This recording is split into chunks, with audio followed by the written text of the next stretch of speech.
Spamming your paladin, they are not fighting your side. Spamming your paladin, they don't need to hide. You got paladin just chilling over there, send them in, marked with her flair. The paladin can't just stand there, we are getting pushed over here. Spamming your paladin, spamming your paladin, spamming your paladin.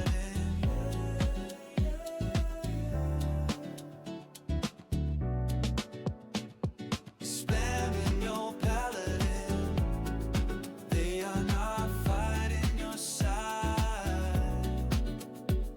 Spamming your paladin, they don't need to hide. Send them now, send them fast. The paladin will surely last.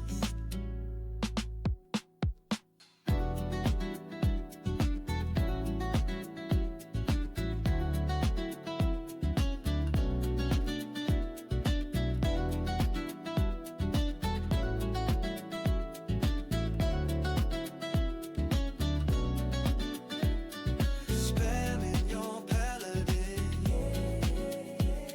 spamming your paladin, spamming your paladin.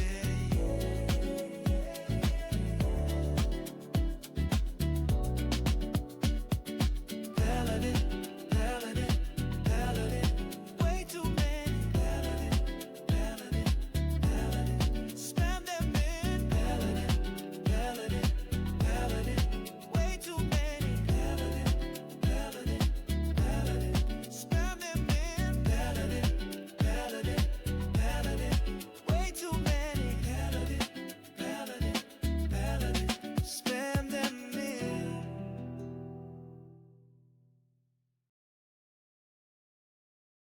Dark age starts racing hard. Should we lane this game or start the same? Houses to be made, sheep to slay, and boars to lure. Lumber camps to place, make sure it's not a disgrace. Trying to push my deer, I need to bring them near. Instead they run in fear. Queue some fills and build the mill. Try not to fight the militia beneath the hill. Wood lines suck, oh what bad luck. Idle vills, what a thrill. Feudal hits, missing loom. Might end my bills and seal their doom. Blood is spilled, oh what a thrill. Need a small wall quick, yes that's the trick.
TC stands idle, but I need to micro. Who needs res when the enemy is dead? Only res when the enemy is dead.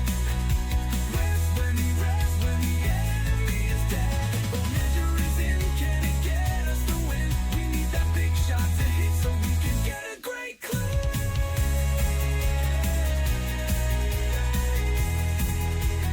Man, we can clap.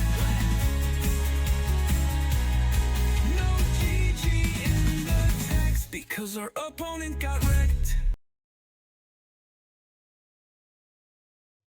What's going on, everybody? Hope you guys are having a great afternoon, evening, night, or morning, depending on where you might be.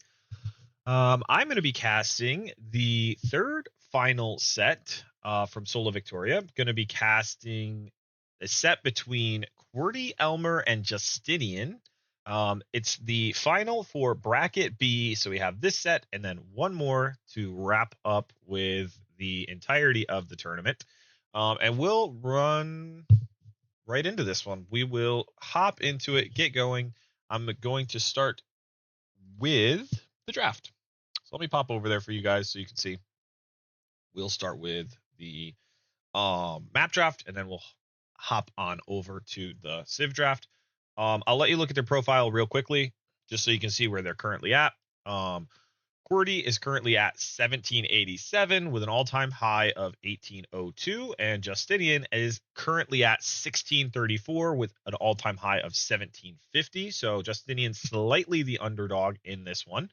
And yeah, here we go. Let's see what they go for as far as the map draft.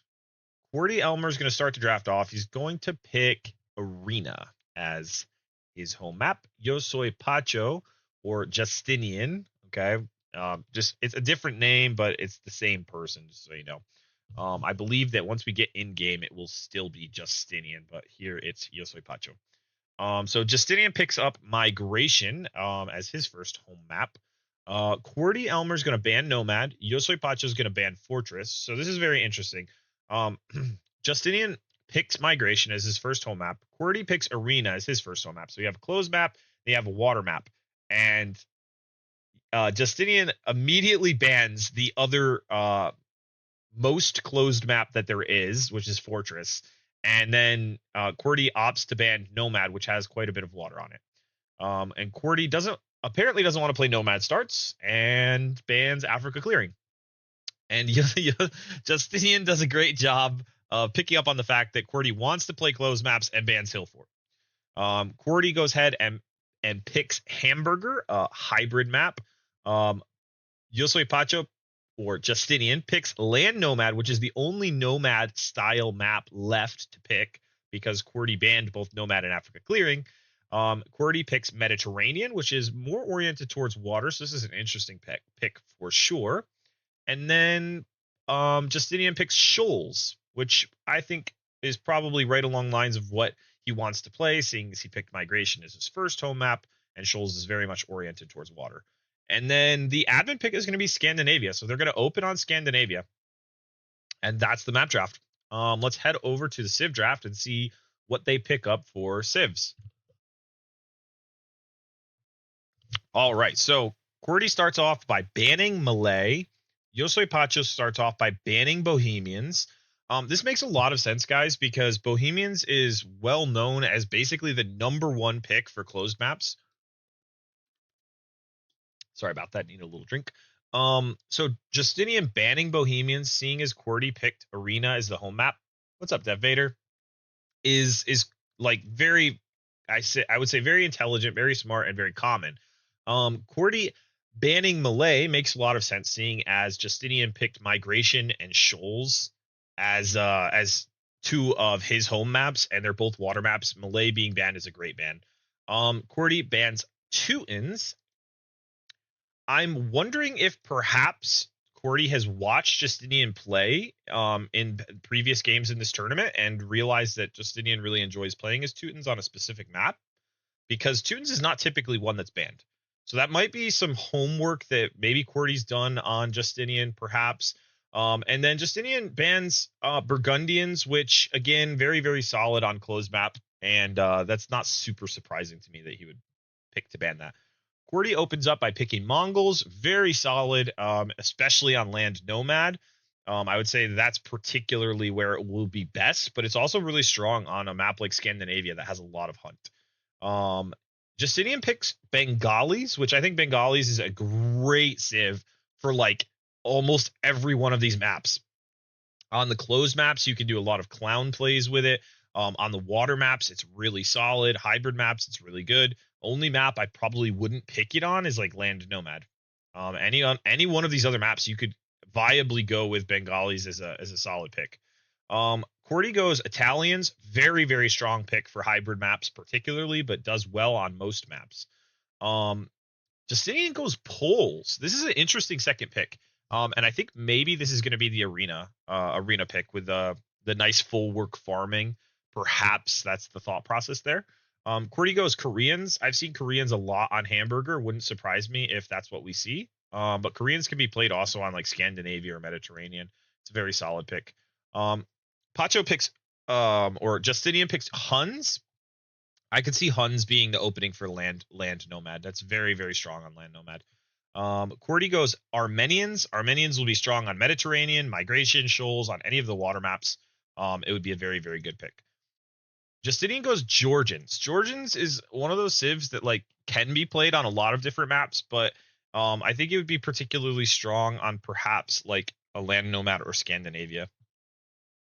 QWERTY goes Hindustanis. Hindustanis is like such a strong civ for late game. It works on almost any map, but I've seen a lot of Hindustanis on arena. It wouldn't surprise me if he goes Hindustanis on arena. Portuguese for Justinian. Portuguese could also be an arena pick, but it's also really solid on all of the water or hybrid maps. So it could be shoals, migration, Mediterranean, right? Byzantines for QwertyElmer. That's another really good one for arena, but also very strong on hybrid maps because they get the faster fighting fire galleys, and that's really strong. So, Justinian goes Japanese. This is really great for basically any map with fish. Just super strong. The faster fishing ships, and then also the stronger fishing ships is pretty insane. QWERTY goes Saracens, really good pick for pretty much any map. It's just like so useful with the market advantage, great late game units. Dravidians, we've seen a lot of Dravidians on both migration and shoals. Wouldn't be surprised to see it there. Spanish for QWERTY, that could be pretty much any hybrid or water map. Persians, seen a lot of Persians played on shoals, and I wouldn't be surprised to see that on really any of these water maps either. Just really good pick. I'm surprised it was actually picked that late, really, to be honest. QWERTY goes Vietnamese. Seen that on a lot of closed maps, but again, a very strong pick on a map like Land Nomad, where you can see where your opponent starts. And then Justinian goes Lithuanians as his last pick. So I'm very curious to see where we're going to see these played, but we've got a snipe, and there we go. Justinian snipes Mongols immediately, which I think is a very strong snipe, and QWERTY snipes Persians, which I like that because Persians is so strong, right? It's just like such a good civ on so many different maps. Having it in your arsenal is very dangerous. The only other one that I could think that you would really like definitely want to get rid of is maybe Bengalis, because Bengalis has been, I've seen Bengalis dominate this tournament in a lot of different on a lot of different maps, so, and a lot of different elo ranges. I think it's a very strong civ. All right, guys. So there's our map draft and civ draft, and we're gonna hop into game 1 on Scandinavia. Let me get you guys over there. Just a disclaimer: blurps do not work during casts, so if you're trying to use them, you'll waste your points. Just letting everyone know from the get-go. I've been doing that for a while. Just because it's very hard for me to be able to concentrate with a lot of blurps coming in during the cast. So I'm just trying to avoid any unnecessary distractions from the tournament games and allow people to enjoy it without any interruption. So wouldn't want anybody to waste any points on channel points on blurps if they don't give you anything during the cast. Yeah, I think it is a good idea. So notifications still work though. So like if someone follows or donates or subscribes or those types of things, I will get a notification for that. But yeah, no blurps. Blurps will be for any team games or 1v1s that I play. You're more than welcome to use them. Happy to have people enjoy that kind of involvement in the stream. Anyway, just a little disclaimer. So we're going to have Justinian playing as Japanese in red, and we're going to have QWERTY playing as Armenians in blue. So interesting start. Here we go. Boom. And we will do what we've done throughout the entire tournament. I will speed up the beginning of the game. If anything interesting takes place in the first few minutes, I will pause or slow down. But once we hit like feudal or some early action, I'll just leave it at the regular speed after that. So I think it's really interesting that we have Japanese picked on this particular map, because there's a decent amount of fish, but there's not a crazy amount of fish. And I was thinking maybe a civ that would take advantage of the hunt might be picked here, like Mongols, but we didn't have any civs really geared towards that. Although I do think Armenians with the mule cart might be a good option here, because you could go out and take all of the deer, right, with the mule cart. And that's nice, because then you can actually use that same mule cart for the gold or the stone later, and you save a lot of res that way. I fully expect both of these civs to go for water, and we have 4 bills already on wood for QWERTY, so that makes me think definitely going for water, and same thing for Justinian. Both players quickly putting a lot of bills onto wood so that they can get their docks up, right? And QWERTY already moving over to get the dock up. Already moving over to get the dock up. And yeah, I think both these civ picks are going to be really good. They're both infantry oriented, right? So you have the 100 HP champs. 100 HP champs for the Armenians, and then you have the 33% attack, faster attacking infantry for the Japanese. You got samurai for the Japanese. You have obviously some really strong champions there as well. Interesting that Justinian already got loom. I don't know if it's because he made a mistake in his build and he needed it, or if he decided that he didn't want to risk the dock build getting attacked. And QWERTY doesn't get loom and instead opts to just build a few tiles of palisades, which I think is the better way to play this. I think it's the like wiser way to play it. So QWERTY is ahead by 3 vills currently. Either play is clicked up, right? Yeah, so there's slight more idle time for Justinian, and then loom is the difference here. Now QWERTY gets loom and is clicked up to feudal age, and now they're back even because of the click up to feudal age for QWERTY. But that's a very early feudal age time, so we're definitely going to see, or most likely going to see, some militia, and there it is. There's the militia. So I'll start slowing it down now, guys. We don't need to play it fast now. Red lamed QWERTY's deer, killed most of them. Yeah, that's a great thing to pick up. Thank you for pointing that out, and welcome to the chat. It's skill. Yeah, Justinian did come over and lame all of the deer, and that is not the first time we've seen this, by the way, from Justinian. Justinian is actually full walled already. Actually, no, there's a gap. There's a secret tunnel right here. I don't know if Justinian sees that. Justinian does not know about that gap. That could be actually a crucial mistake from Justinian to not scout this. Look, right there, it looks like it's closed. It totally looks like it's closed. And Justinian thinks that he can safely boom behind this, that he can FC, and his opponent has militia out and men-at-arms on the way, and those men-at-arms are going to get in. If QWERTY does his homework and clicks in here like he should, if he doesn't attack the palisade, but he tries to click in, actually there's more than one gap. There's a gap here as well. I think Justinian sees these 2 gaps. Maybe he doesn't see this one. Maybe he thinks that's closed. But QWERTY sees it, so there's actually 2 gaps. And Justinian doing a lot of walling and just not realizing. And really, this could be, like, this also could be a hole. Justinian has not looked over here. He does not know. But he's going to know in a second. He sees it now. Justinian is now well aware that the men-at-arms are in. And Justinian now seals that hole, but he still doesn't know about this one. Now these men-at-arms could actually just loop around here if he wanted. He should see this. He knows that he could go up this way. But yeah, Justinian is up to feudal now. Has 3 more fishing ships than the opponent. So QWERTY not really adding a lot of fishing ships, which is probably a mistake. There's a lot of wood floating for QWERTY. And QWERTY adding skirms? I'm questioning that play. Why are we adding a skirm? A spear, skirm, and a men-at-arms.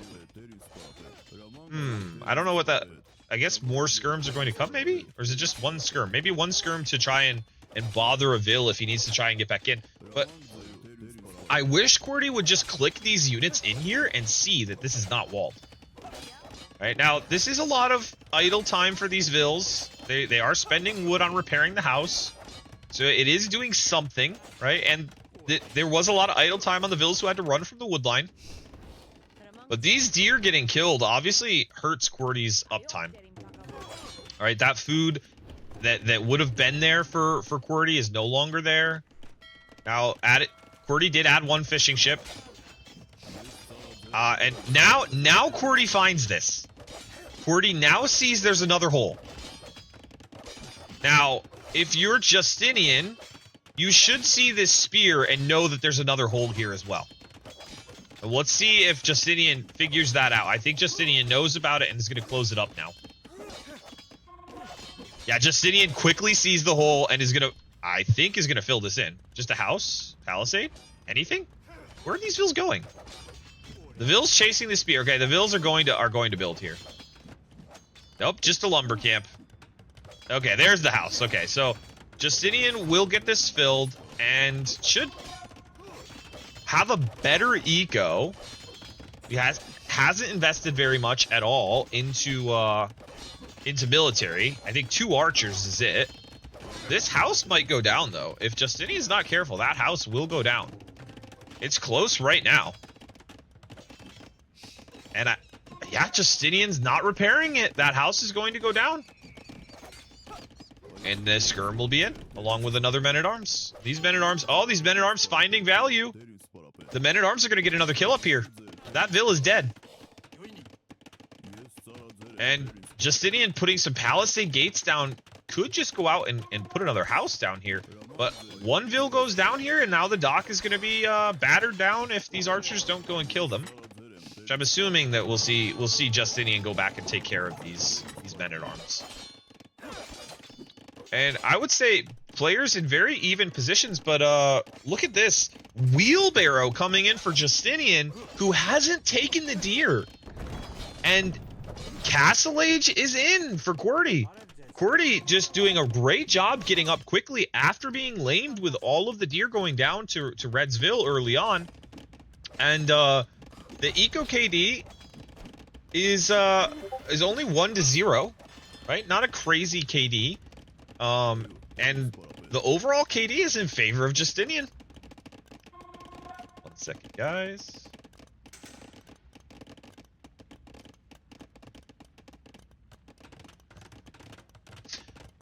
Yeah, so I think that, like, Justinian has a very safe and secure base, but this was a lot of investment, and QWERTY got in anyway, right? And now QWERTY's already up.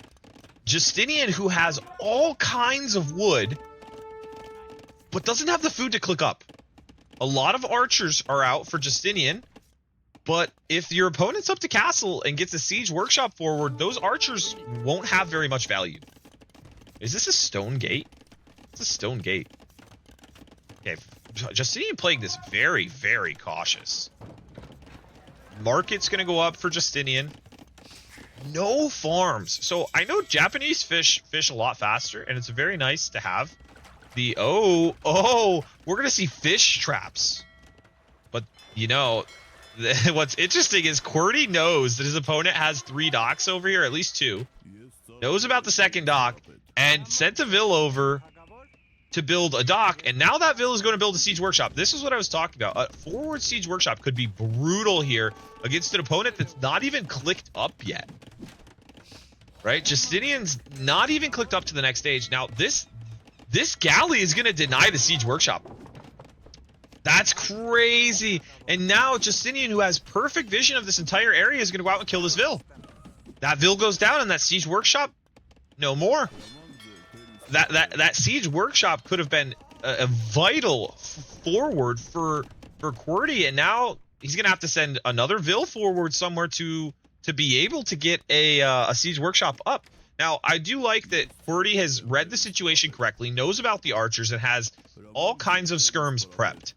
Now, I would like to see the elite upgrade come in on those skirms in the near future, because regular skirms will not be good against this many crossbows. Now, I think these archers should kill that spear. They're just passing, I guess. I guess this guy was just going for a stroll, and the archers didn't mind him walking by. We have, all kinds of fish, and we have fish traps out now for Justinian, who is looking to be in a very strong position because QWERTY has not been able to make a dock and get up on the water over here to threaten this fish boom. I mean, this is 11 Japanese fishing ships with 3 more on the way. Now Horse Collar is coming in. I am on, Decker. I got your message, but I was like, hopefully he'll notice that I'm already on. I will be I'll be playing team games sometime tonight as well if you would like to play. I have a set to to cast, and then after that I will probably do some. Oh, we're gonna rewind it just a second because I think we missed a few Vil kills over here. At least one. Yeah, 2. Really good play here from really good play here from Justinian. So QWERTY goes to throw this wall down, and Justinian is here, and that Vil gets one shot. This Vil gets one-shotted, and now these archers are going to dive in and see how much more value they can get. QWERTY on 2 TCs. And now this TC... Oh, man. Justinian runs right through that TC and eats some town center fire. Not great. Not great. But these archers can still get some value if they find this Vil or find these fishing ships. And I think they're going to find the Vil. They found the Vil. That Vil's going to die. Where are the skirms? The skirms are coming home. Okay. Elite skirm is on the way. That Vil goes down. Elite skirm is on the way. And I think these archers are going to get trapped. Like, the archers have found some value, right? Actually, they might just go out this way. The archers have found some value. They've gotten 3 Vils. They've got 7 kills total. I guess 4 Vils. At some point, I missed a Vil kill that they got. Beautiful dock from Justinian. There's no way that QWERTY knows about this. He can't see it. And Justinian knows that his opponent is on water. And he's going to disrupt that with his own dock here. And he does exactly what I said. He runs with the crossbows. He doesn't re-engage. This is really, really heads-up play from Justinian. He knows that there's going to be a large army of elite skirms lurking somewhere in here. And so he does the best thing he can, and he runs these to a corner just to make sure that they don't run into that skirm army. And I think he's going to try and get them home, perhaps. He's just trying to hide them. He's using his scout to find those skirms so that he doesn't lose this army of crossbows. And now he's building knights to deal with the skirms and a siege workshop. This is where the siege workshop for QWERTY needed to be, right? See, I think that QWERTY going 3 TC here is a bit greedy, and the opponent is able to go 3 dock fish boom with Japanese because there's no pressure. There's no opponent dock over here, and there's no siege workshop forward from QWERTY, who's playing very, very eco-oriented at the moment. And I don't think that you want to play eco-oriented towards a Japanese civ that gets Yasuma towers, fast-firing trebs. Now, if QWERTY had a civ with bombard cannon or a really good late-game composition, I could see this being a good play. But the Armenians really don't have a great late game. They have a very powerful early boom, and then they need to use that eco to be able to do damage in mid castle and late castle. Luchador AoE, thank you for the follow, really appreciate it. Si tu nombre es Luchador, supongo que hablas español. Bienvenido. Ojalá que disfrutes mucho del stream.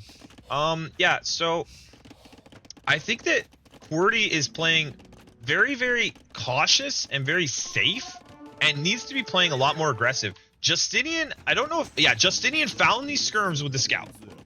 Like, Justinian found the skirms with the scout, and now knows those skirms are up here in the north, and he can come down here and do some damage.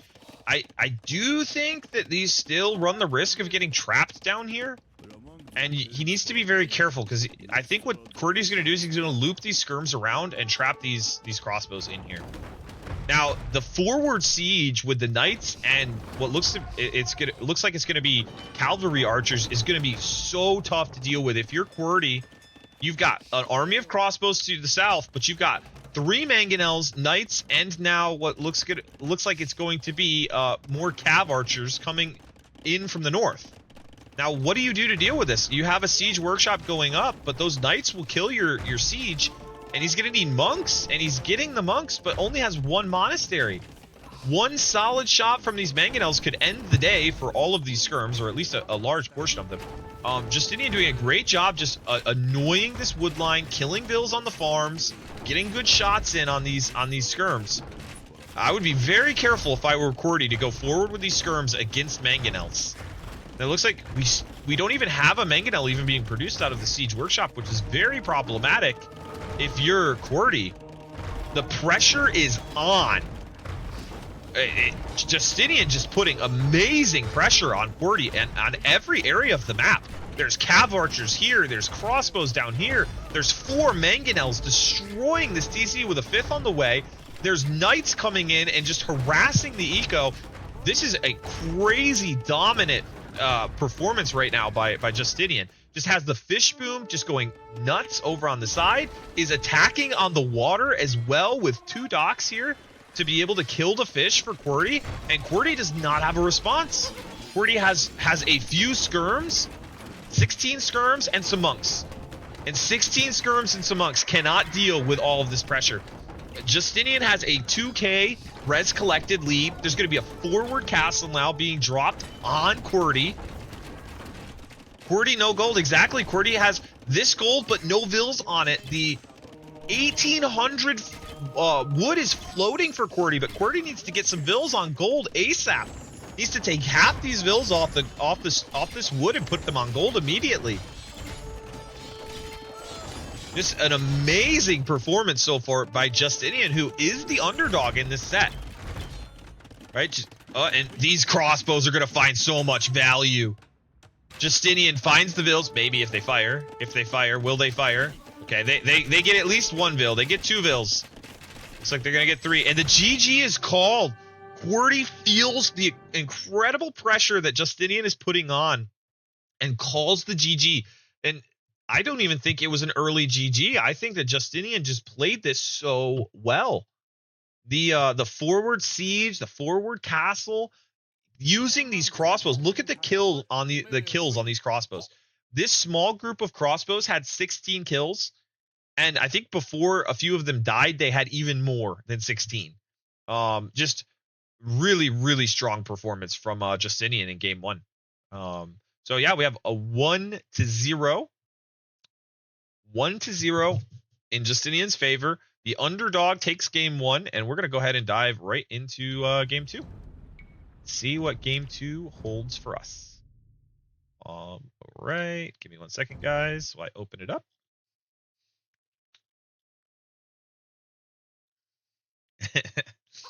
Little trash bucket in here mocking me. All right, let me pause this real quick while I get the colors readjusted. So Justinian's going to remain red. QWERTY will remain blue.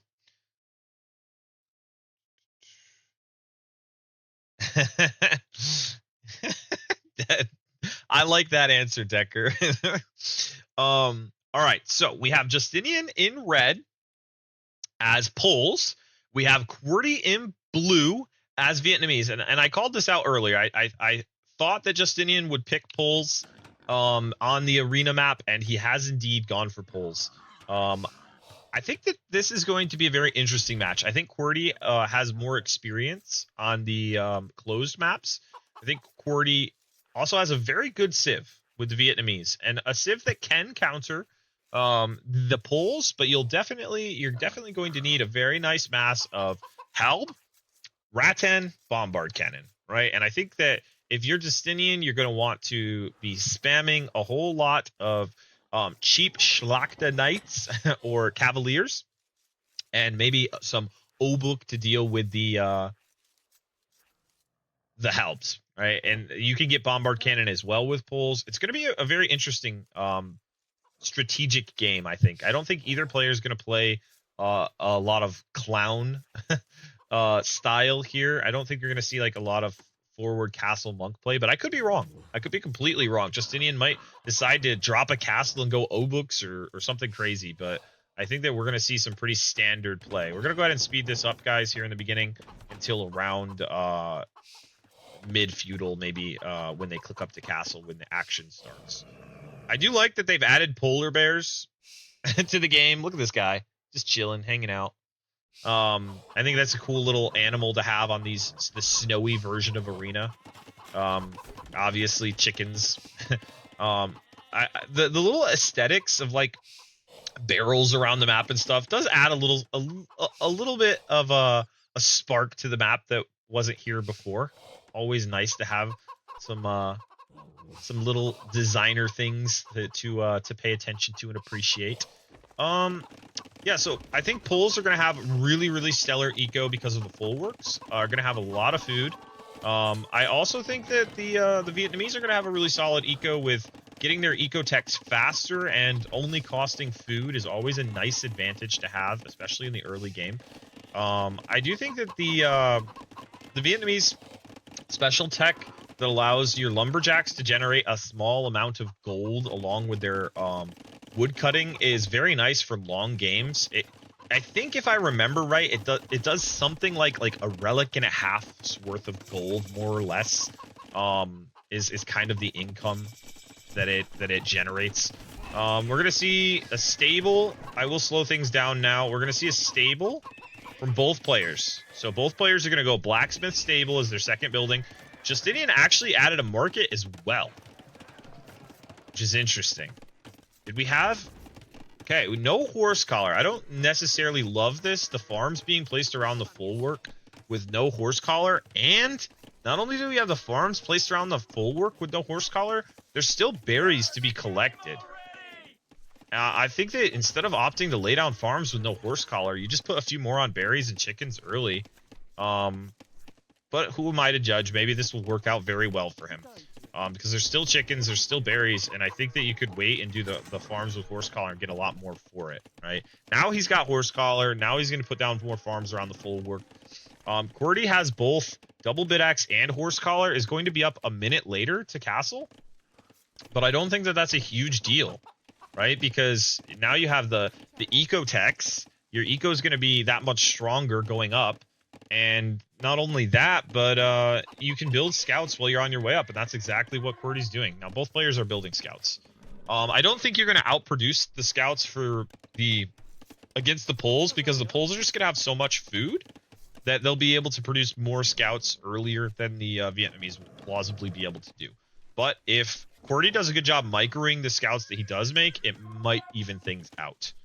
And I think we have 3 scouts with 2 more on the way for Justinian, and 3 scouts with 1 more on the way for QWERTY. We're going to see if maybe they'll take some fights here or not. A lot of scouts running around the map. Okay, these 2 are fighting now. These 2 are fighting, but this one's going to come in here behind. And yeah, QWERTY's going to micro the scouts away, and QWERTY might lose a scout here. Oh, that's rough. Justinian doing a good job picking that scout off. Now, Justinian going immediately for light cav. Immediately going for light cav, going for a monastery. Justinian wants the relics. It's part of Justinian's plan to have the relics, and they're both players playing a very standard opening to Arena right now. Playing scouts and monks, going for the relics. And we're going to see a monastery go up for QWERTY. I don't like this. QWERTY loses another scout. So the KD's now 2-0 for Justinian, who has a lot more light cav out on the map. 5 light cav on the map currently for Justinian, and only 3 scouts, and one of them is only half HP for QWERTY. And QWERTY's getting light cav, but won't be able to match the light cav numbers for Justinian. Justinian not only being the pulls, getting more food, but also keeping the light cav alive. Not losing the light cav, and now if Justinian wants, he can also go back and heal up the weak ones. Now, this is forcing QWERTY to have to add some spearmen to the mix.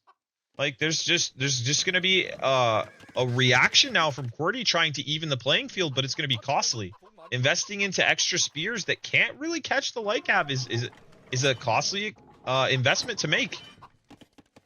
No monks out yet for QWERTY, but the first relic being collected already for Justinian. Justinian placing more farms around these full works. I don't think this is a great place for a full work, to be honest. I know that he had to place a full work here to get the chickens, but like placing your farms around this is somewhat dangerous because a castle right here would deny the gold and all of that farming. I don't think that we're going to see a castle placement there, but just an observation. Right now, Justinian is controlling the map, so that's not something to be worried about, but as the game goes on, maybe something to consider. Hey, Tom Snuffles with the raid. We're going to have a good engagement here. We're already doing a good job picking off a light cap there. Welcome, everybody. Welcome, Raiders, and thanks, Tom Snuffles, for the raid. Really appreciate it. Hope you had a great end of stream. I know you were casting Carry Me or Die tournament, and looked very entertaining. Hey, Otter, what's going on? Hello, hello. And this is a really good fight for QWERTY to be taking. Justinian thinks better of it and backs off here. He doesn't want to take this engagement knowing that there's two spears in the mix. These two monks still out on the field for Justinian. Only one relic collected for Justinian. No relics collected, but now we're going to have one come in for QWERTY. So it's going to be 1-to-1 in the relic count. Both players building their third TC right now. So you have a third TC coming in here for Justinian, third TC coming in here for QWERTY. Pretty even Vil count. Slightly higher Vil count for Justinian. Oh, and we're going to see two monks picked off for Justinian. Justinian loses both monks here. That's really, really good for QWERTY. Solid value. I will say QWERTY's had quite a bit more idle time. Almost 2 minutes worth of idle time. So that 3 Vil difference that you see there is very, very much because of that idle time. So the monk coming out now for QWERTY, we'll see if Justinian can pick that monk off. Justinian is getting husbandry, which will be very helpful in being able to run in, pick the monk off, and run away. And that's exactly what I think we're going to see from Justinian, is just using these light cav to find the monks, pick them off, and get out of there. It's going to be hard for Justinian to take an engagement while these spears are still in the mix. The only way that will change is if there's high enough numbers for Justinian, or if he gets some upgrades on these light cav, which neither player has any upgrades yet on their light cav. So I see another monk being produced for Justinian. Both players still only have one relic. You've got one relic here, another one here, and the third one over here still to be collected. All of them difficult to get to with this many light cav out on the field. Right? A lot of light cav are out for both players. And this is beautiful back here.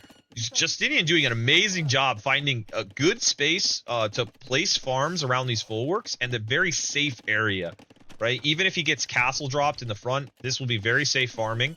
And it's going to be an amazing food income for Justinian. You can see the full works doing their job, right? The full works have given Justinian almost 1k res collected lead. Justinian's going to lose this monk. Or QWERTY, I should say. Justinian picks off the monk for QWERTY. And QWERTY's going over here to pick up this relic, but is going to lose that monk as well. These light cav are just waiting to eat the monk. And maybe QWERTY sees that and thinks better of it. Thinks I'll wait here until those are gone or until they die. I see these monks healing up the light cav. This is a really, really strong play. A lot of players forget to do this on closed maps, but if you're playing for relics, healing up your light cav can be an amazing way to gain an advantage against your opponent. And now we're seeing forging come in for Justinian, who wants to be able to take on these light cav and take them out completely. QWERTY picks up the relic, tries to run, but that light cav is going to see it. Maybe. Nope, just passing. No, it does see it. And there comes the light cav to kill QWERTY's monk. That monk goes down. Rusimira Beloskaya. Rusimira Beloskaya. I don't know how to say that name, but welcome, and thanks for the follow. I appreciate it. Fourth TC being placed by QWERTY.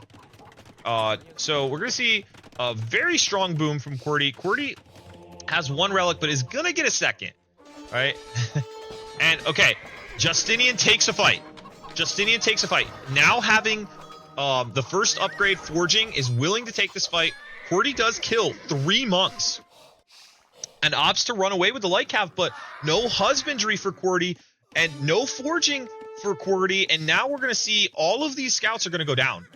And these scouts cannot run in the base, because if they do, they'll let the gate open. And now they do run in because the monk scares Justinian's light cav away. Yeah, correct.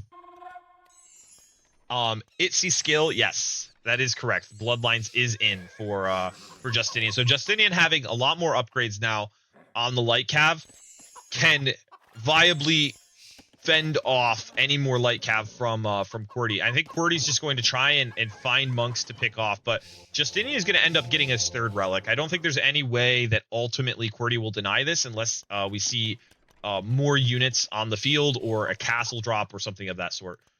So Justinian will end up with 2 relics and a much better KD, 13 to 6 KD for Justinian. And here comes this monk to pick up that 3rd relic.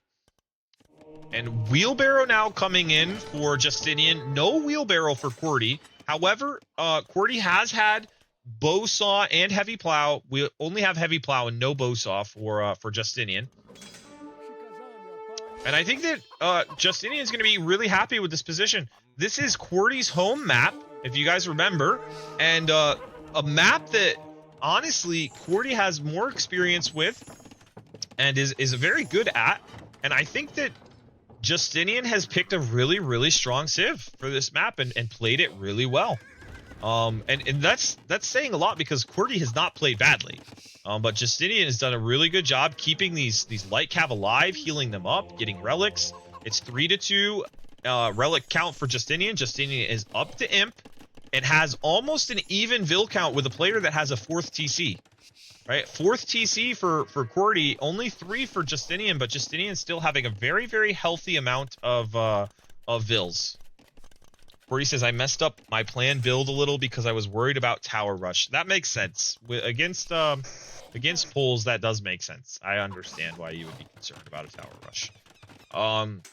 Yeah, so imp is in, and we're seeing a lot of cav techs come in. We're seeing a lot of eco techs come in for Justinian, who is still lacking, though. Still lacking Bowsaw, which is a little bit strange at this point to be lacking Bowsaw. He has the res for it. Justinian's res looking really healthy. Imp is coming in for QWERTY. QWERTY does have a castle, is adding Rattans. I would love to see... Yeah, barracks is, and here they are. Barracks is coming up for QWERTY. So you have multiple barracks coming up for QWERTY. The castle is up. Now, this is really great planning from Justinian. Justinian knows that he needs to secure the extra golds, the extra stone, and the best way to do that is forward castle drop. If you have map control, don't build the castle in your base. Either build the castle forward on your enemy or build the castle in front of your base so that you're gaining position, right? You don't want to be playing really safe and hesitant when you have full map control, right? And right now, Justinian knows that his opponent is not out on the map and has the light cav roaming around to make sure that the opponent does not get out on the map. We do have squires coming in, scale mail armor coming in, padded archer armor coming in, ballistics coming in for QWERTY. On the other side, we have handcart coming in, bowsaw coming in, chain barding armor coming in. So we obviously know Justinian is planning on continuing on with the cav play. And there comes Schlachta privileges. Schlachta privileges makes it so that your knights or your knight line costs 60% less gold to create. So very, very cheap knights and cavalier for Justinian, who's going to be really pumping them out. We already see 5 stables. Yeah, 5 stables for Justinian, who's getting cavalier right away, getting conscription right away, getting chemistry, getting crop rotation. QWERTY getting bodkin arrow, thumb ring for the rattan archers. So we're going to see, I think we're going to end up seeing the same exact composition that I talked about in the beginning of the game. I think we're going to see Helm, rattan, bombard for QWERTY, and I think we're going to see Obuk, and there they are, the Obuk on the way. Obuk, Cavalier, Bombard for Justinian. And the real question will be, which player will be able to micro this army better? Very, very close. The eco or res collected, very close. The scores, very close. The relics that were collected are almost equal, 2 to 3, very, very close. And honestly, if and we just saw it, paper money Paper money is the tech that makes it so that your lumberjacks generate a little bit of gold as they collect the lumber. With paper money, the gold income, once the gold on the map runs out, will actually be even for both players. Even actually slightly in favor for QWERTY. So Halb is out, but will the Schlachte Cavalier spam along with Obuk, will it be enough to deal with this Rattan Halb play? Rattan Halb is an amazing comp to have in the end game, but we do have Bombard Cannons and Trebs coming out for Justinian, and a lot of Cavalier on the field. A lot of units out for Justinian. He has 6 Obuk out, 8 Light Cav, 13 Cavalier, 3 Trebs, and a Bombard Cannon. And on the other side, we've got 24 Halbs, 16 Elite Rattans, so they're upgraded now. Chemistry's just about in. Chainmail armor coming in now for QWERTY. A nice forward castle. Beautiful forward castle for Justinian, who's going to place a lot of pressure on his opponent's wall and in the front part of his base. And let's see, how does this fight go? Who's favored in this fight? A lot of Cavalier going down. All the Cavalier going down, but will the Obuk be enough to deal with these Halbs? The gate is going down for QWERTY, and if this gate goes down, the Cavalier spam into his base can begin. Treb is out for QWERTY, who can set up and begin to Treb this castle. If I were QWERTY, I would want to get fortified wall or build a gate right here, right now, so that the spam doesn't come into my base. Right? If that spam of Cavalier runs in here, it's going to be so difficult to deal with. And I think that's exactly what Justinian is thinking. He's thinking, who cares if you have army in the front if I can get in your base? And QWERTY doing the right thing and building the gate.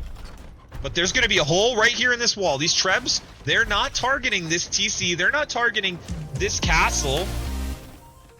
They're targeting the wall so that they can get in. Thank you very much for the $10 gift, the gifted donation. Really appreciate it. It says, saludos desde cordiales desde Austria. Greetings from Austria. This is the first time I watch your stream. I'm really impressed with your commentator skills. Thank you so much. Really appreciate it. Rusi Mira, thanks.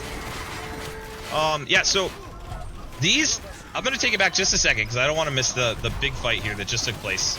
I was distracted by the donation, but I really appreciate the support. Okay, here we go.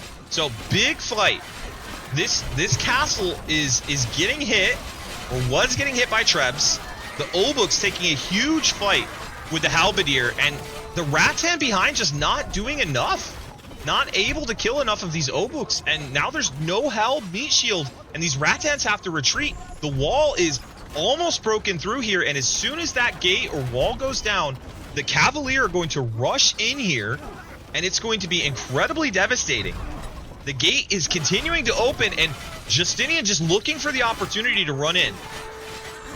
Now he sees an opportunity to take a fight with these Rattan archers and decides not to go into the base, but now he has a third castle, or fourth I should say, going up forward, has a beautiful position to treb down this castle, and if QWERTY doesn't have castles, there's going to be no Rattan production. There's only one castle here for QWERTY besides this forward one, and there's a decent amount of Rattans on the field right now, but with no castle there, it's going to be very hard to replenish them.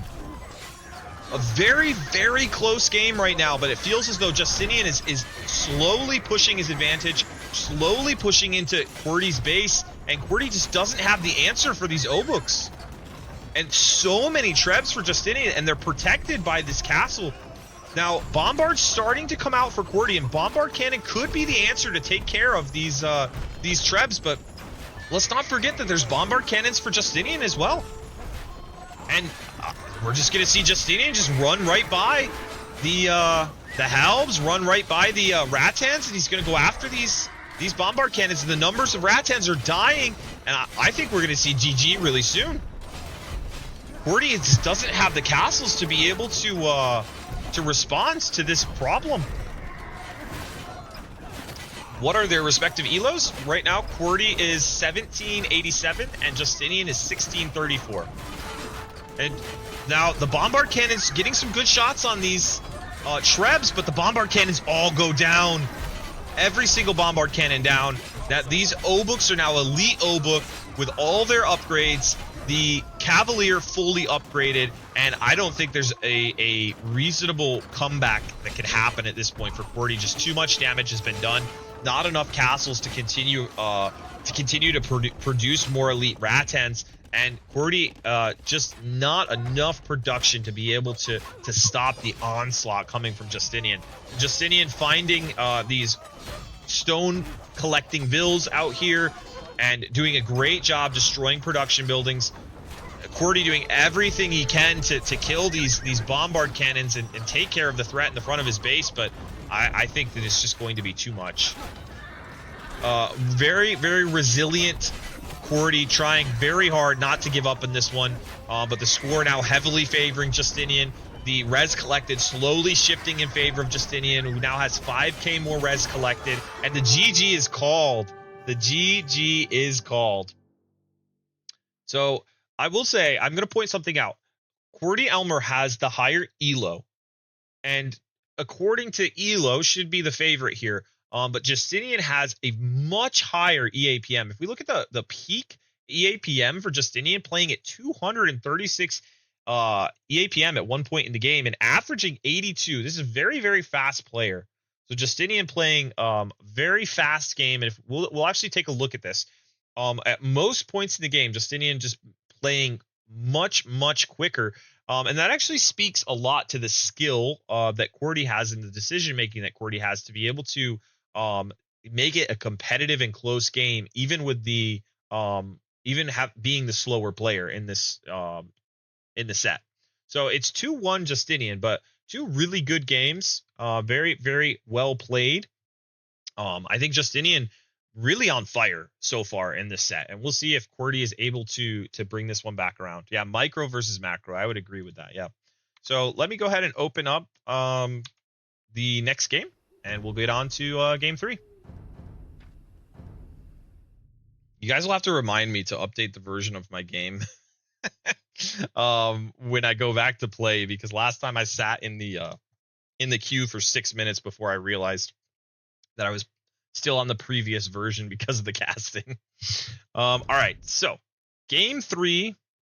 Here we go. If it will load up, there it is. Okay, I'm gonna pause it, make Justinian red for good continuity. One sec, guys. Boom. Okay, so we're on Hamburger. Justinian in the red as Dravidians, okay, and QWERTY in the blue as Koreans. And this is what I said this earlier during the draft. I've seen Koreans played on this map time and time again. And ooh, Justinian goes forward. Is Justinian going to try and lame here? Justinian goes forward almost immediately with that scout, but doesn't pass through to the other side.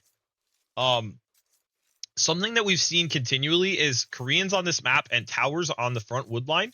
And since the towers get upgraded automatically upon reaching the next age, it can be very advantageous to have Korean towers on this front wood line.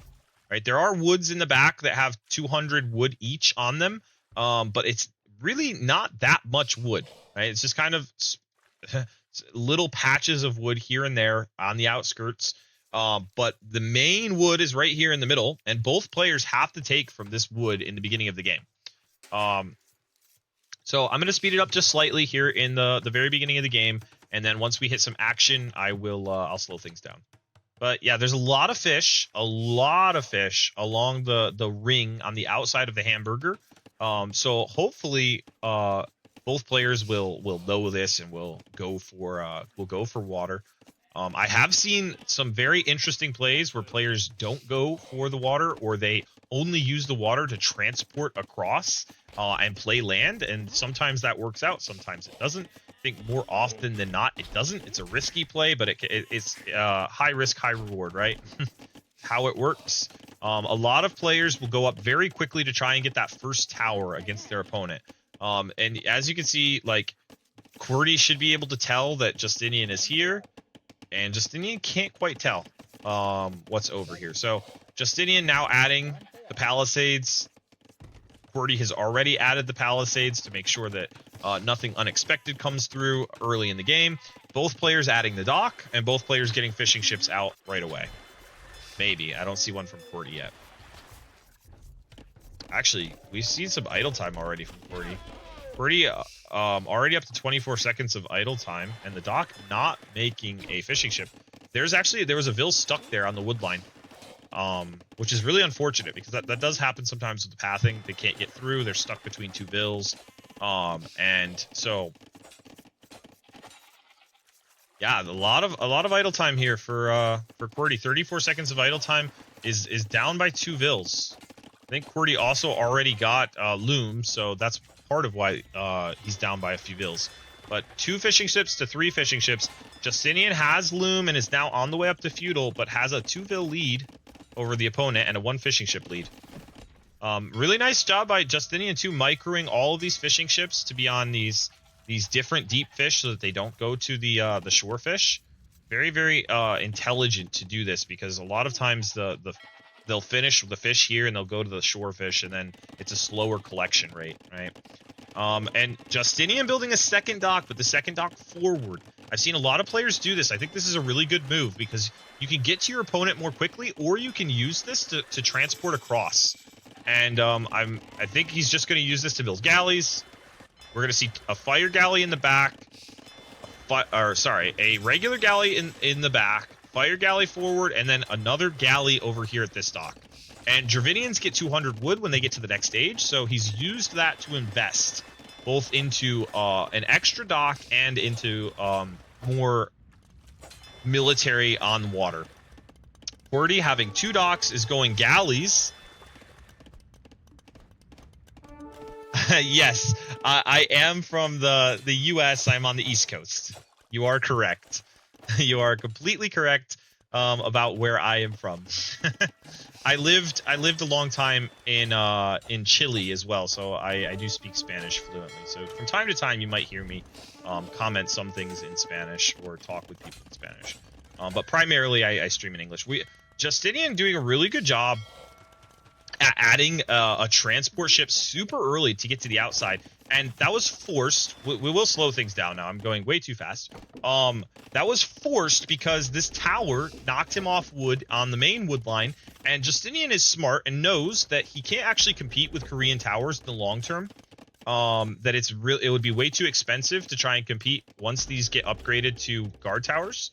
And so instead, he opts to go back and build a lumber camp here in the back. And I think that's a wise play to quickly get back here, especially now in the new patch that the transports can hold 20 instead of their original, I think it was 5 that they could originally hold.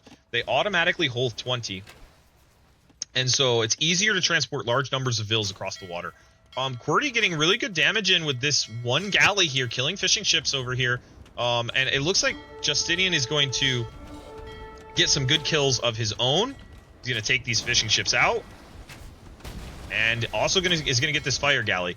Now, QWERTY does have his own army over here of galleys and a fire galley. So I think that they should have about equal numbers. I think that we're going to see maybe a disengagement from, both players disengage here. Neither one wants to fight. QWERTY doing a great job getting a tower up on this dock as well, which is really annoying if you're Justinian trying to get ships out of here and there's just a tower consistently hitting whatever you're making. But again, Justinian's already on the outside of the ring, on the outside of the hamburger, and a lot more idle time, a whole minute of idle time for QWERTY, only 13 seconds for Justinian. So that's the difference right there in the eco numbers. There's also an even KD for eco. Both players have killed the same amount of fishing ships, and both players have a very even KD as well when it comes to military KD. And yeah, we're going to see the scout get taken to the outside for Justinian. Let's see what Justinian can see right now.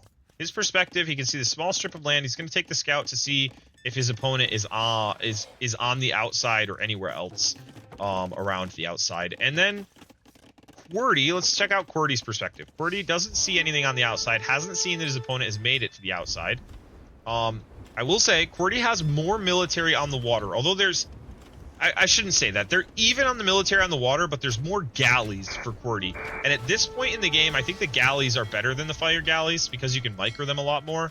However, you do have to micro them. And now I say that, and Justinian's getting good value with these fire galleys. He's taking out these galleys.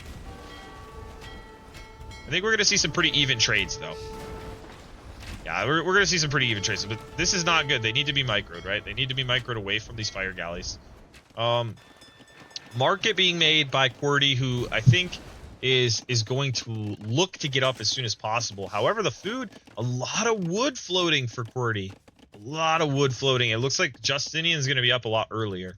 Although only 2 ships on food, I think we're going to see maybe a market from Justinian and some yeah, we're going to see a market from Justinian. We're going to see him buy his way up. He added some. Okay, he's added vills to berries here to help that deficit with the only 2 fishing ships. Both players not having a lot of fishing ships left. Only 2 for Justinian, none left for QWERTY.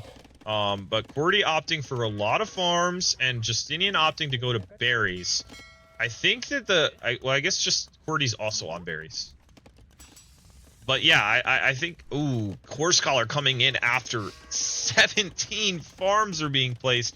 I guess all of these farms are going to come in after horse collar's in, so that's fine. But all of these farms were made without horse collar. We're seeing more farms going to come in for QWERTY, but Justinian's already up. Justinian's already up to castle, and the thing about it is Justinian has some nice places on the outside to place TCs, and QWERTY is not on the outside. And QWERTY is losing control over the water, and if QWERTY loses the water, then it's going to be quite hard to get a transport out here to be able to build the TCs on the outside. Now, if you are QWERTY and you've lost the water, but you do have this main wood line, you can take control of the center mass, and there is a lot of gold that your opponent and stone that your opponent has on their side. So if you're able to get like a castle drop down and then take military control of this, you do have a lot of res, and it would give you the opportunity to reestablish yourself on the water if you drop a castle along the coast, right? Now, QWERTY is clicked up now. Resources collected are very, very similar. Justinian with a slight advantage of around 400 res. And Justinian will have to build TCs rather quickly because these lumber camps are very inefficient. Well, this one especially. He's got vills walking miles away to get the wood back. Might even be better just to build another lumber camp somewhere over here now. But a lot more on water. 13 fire galleys on water for Justinian, and 3 more on the way, and Justinian's up much earlier to castle.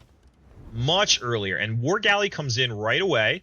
Town Watch coming in right away, and Justinian wants to know what his opponent's up to. He built 3 outposts along this front to see what his opponent is doing. And QWERTY looks to be prepping for a castle. We see the stone, and actually both players prepping for a castle, and Justinian's going to go forward. This is going to be a very risky play, but I think this could have a lot of payoff. There's no military over here for QWERTY, and Justinian's going to drop 15 vills over on the opponent's shore. Maybe he's just going to go to the outside. Just going to the outside. And this whole time I thought he was going to castle drop. Nope, maybe he is going to castle drop.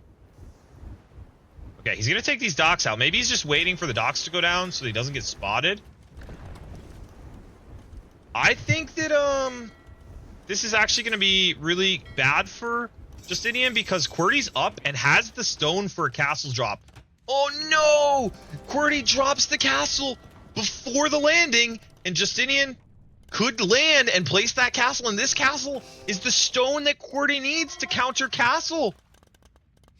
And Justinian placing a castle right on top of the TC for QWERTY, and QWERTY has no response, has to evacuate the vills. Does QWERTY see this? I don't think QWERTY's paying attention. QWERTY has no idea, and Justinian's going to get the castle down. Vills are going to go down for QWERTY, and QWERTY, yeah, QWERTY realizes at the last minute runs away, but all these gold vills are exposed too. He's got to move the gold vills. 1 gold vill, no gold vills die. So no vills die, but now this gold and stone, QWERTY can't take them anymore. Justinian's going to have stone and gold to take freely. Now, over here, QWERTY does have this castle down, is trying to kill this dock. And look at this. Justinian has the mangonel ready, and he's going to get a big shot. Oh, brutal. Hits a whole bunch of vills. Another shot comes in. Another vill goes down. So much HP off these vills. So much HP. These are all weak vills. 2 vills down there. And Justinian's position is beautiful. Got the TC on the outside. Walling this up so that these war wagons can't get anything in here. And Justinian just playing this really, really well. Game 3, just another dominating performance for Justinian so far. So well played. And this tower's never going to go up now. And the tower's deleted. Oh, I didn't realize that. Yeah, QWERTY going to Imp. In the castle that's being... Or the TC that's being killed by the castle. Are we going to see repairs on this TC? 600 HP? This is going to be close. This is going to be really close. The Vill's going forward for the repair. QWERTY has to repair this TC. It's the Imp TC. And I don't even mind this fast Imp, because the fast Imp will clean this castle up, right? Oh, and a good job by QWERTY to pick off that mangonel. And now it looks like QWERTY's just going to let the TC die now. And is going to add trebs. We do need to see the trebs added, though. No trebs being built as of right now. I'm gonna zoom back out a little bit. QWERTY's going to, I think, going to transport across. The question is, so Justinian can see this. Will Justinian be able to kill this transport in time? No. No, the transport makes it. Yeah, so now the war wagons have made it over here. This is going to be very annoying for Justinian. Treb is coming out now to take care of this castle from Justinian. Justinian nowhere close to Imp, right? Justinian's nowhere close to Imp. Now, Justinian has a lot of water control, but that water control really isn't doing much for him right now. A lot of idle vills for Justinian, who is getting handcart. I will say, Justinian has much better eco upgrades. Getting handcart and already has wheelbarrow. The opponent does not even have wheelbarrow. TC being added to the wood line here. The Treb coming out to deal with this castle. More vills are going to evacuate. So this is kind of what I was talking about, right?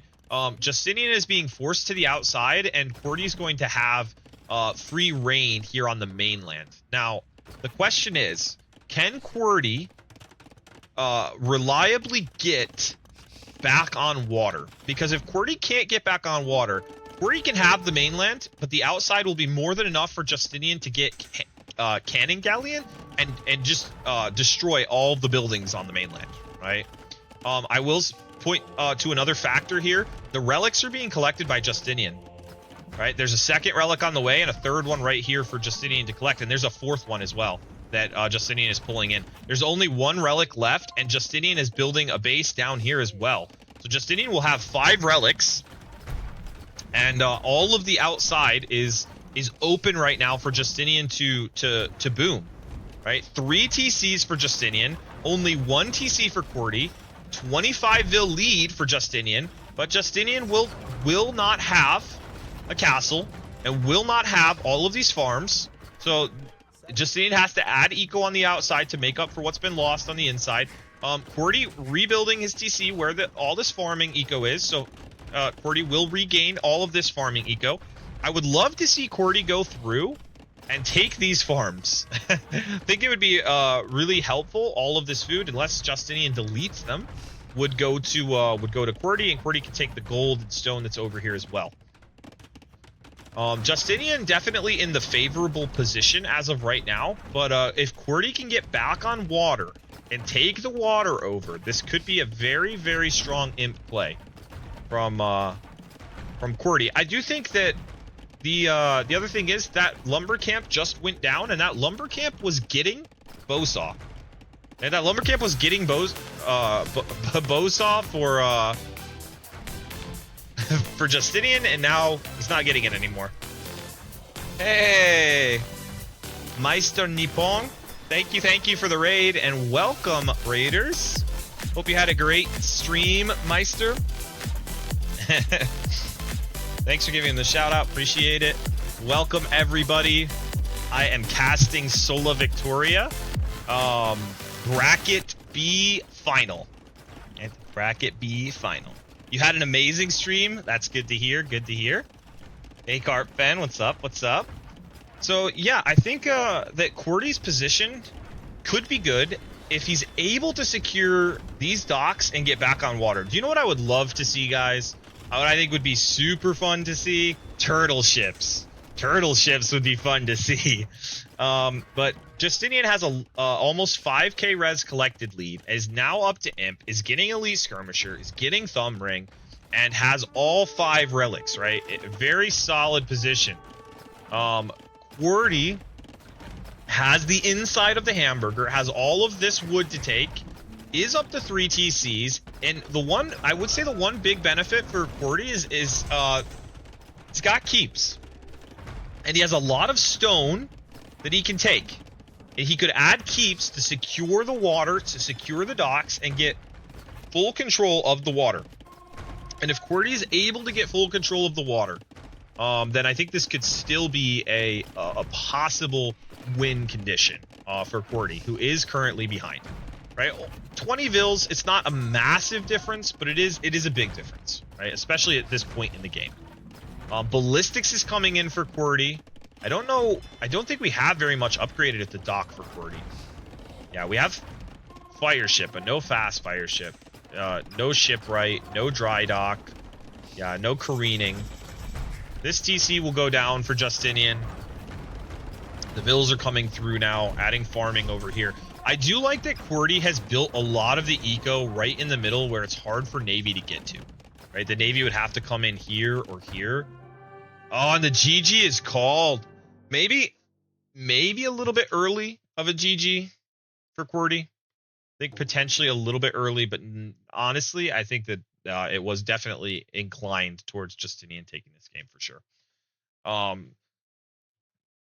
Really, really well played. Justinian has played 3 spectacular games. Now, who knows? Maybe we'll see a reverse sweep. That would be insane. QWERTY is the favorite by when you compare Elo, is the favorite in the series or in the set. Do I also cast high level games? I have not cast any high level games yet, but I would love to. I think that's something that I could potentially do in the near future. I'm going to put it that way. I would definitely enjoy being able to cast high level games. I play a lot. I'm currently grinding towards 2K, trying to get 2K. And yeah, I guess it depends on your view of high level. Yes. Some people would say 16 to 1700 is high level. I would say 1600, 1700 is like advanced, but not high level. Warlords 4 cast coming in hot. Yeah, maybe I'll cast some of the Warlords content. I don't know. I haven't really thought that much about casting. I have watched a lot of Warlords, right? I've really enjoyed a lot of Warlords. The qualifiers have been fun, and now that we're getting into the what are they called? I'm trying to think of the name for it. Like it's not round robin. The early round. It's like community group, the group stage. There it is. The group stage has been really fun to watch. So Sola Fide plus Mem would be so interesting. Yeah, I've only co-cast once with AK Guy, and it was really fun. But I do have to branch out more into doing some more co-casting. Maybe I've done another co-cast. I'm trying to think if I've done any other co-casting in the past. I'm gonna pull up the next game, so don't keep everyone waiting. Here we go. Game 4. All right, guys. So it's 3-0 right now. Really, really strong performance so far for Justinian. Both players have had strong performances, but Justinian has just really, really shown up in big ways this set. Okay, so I'm going to change Justinian over to red right now. Game 4 in Sola Victoria Finals. Justinian up 3-0 right now. It's a best of 7, and we have Justinian in red as Huns, and we have QWERTY in blue as Hindustanis. And this is a matchup where I favor Hindustanis. I have played this matchup myself on Land Nomad many times. There's a lot of people who pick Huns and who think that Huns is like the #1 civ on Nomad, on Land Nomad. I think it's very strong. I think Huns is very good on Land Nomad. But I think that the Hindustanis with their cheap vills is very good here. And one of the reasons for that is their faster attacking camels and their light cav handle the CA spam really well. The faster attacking camels is actually very strong against CA. So I tend to favor the Hindustanis in this particular case. And QWERTY doing a great job taking this boar.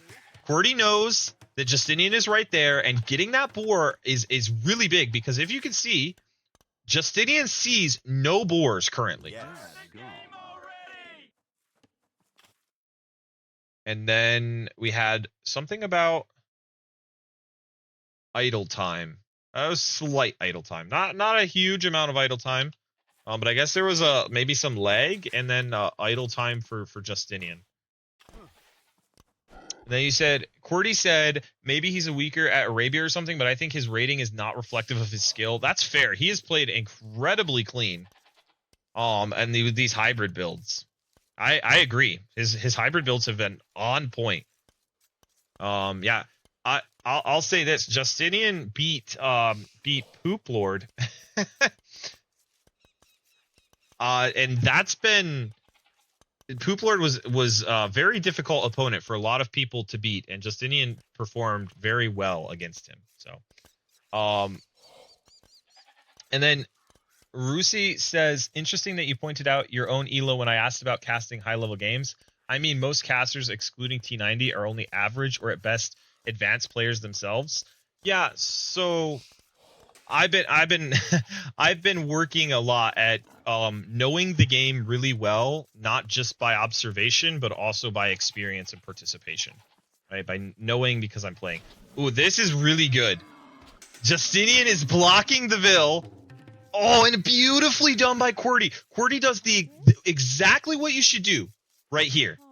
QWERTY builds the house on top of the boar to save the Vil, so that he doesn't lose the Vil to the boar. Really, really well played by QWERTY. That's actually a very hard thing to pull off when you're being blocked by the horse and the and the boar is on top of your Vil. It's very hard to do that. So now QWERTY's trying to get this boar again, but Justinian is just gonna block it again. Okay, maybe not. Maybe not. QWERTY trying to get this Vil to the TC. And I think this Vil might die. Nope. Nope. QWERTY gets the save.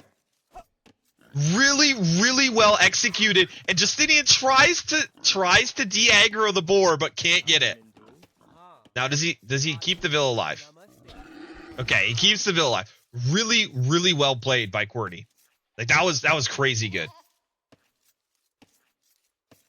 And you see he played against Poop Lord, his Royal Flush. FFA was fun. Yeah. How much prize money is there for this? So each bracket has its own prize for first place and second place. If you check out, I think I have a link to the handbook here. We'll see. Do I have it? No. Give me a second and I can grab you a link to the handbook, and it will show you the prize pool for each category, for each bracket. 1 second. Well, this is such a big link, but here you go. There's a link to the handbook. If you scroll down to the bottom of the handbook, you can see the prize for each bracket. Matter of fact, I'll just pull it up and tell you real quick. Give me 1 second, guys. So for this bracket, first place is $120 and second place is $55. The total prize pool for all of the brackets together was $600. So a decent prize pool. Okay. All right, back to the game.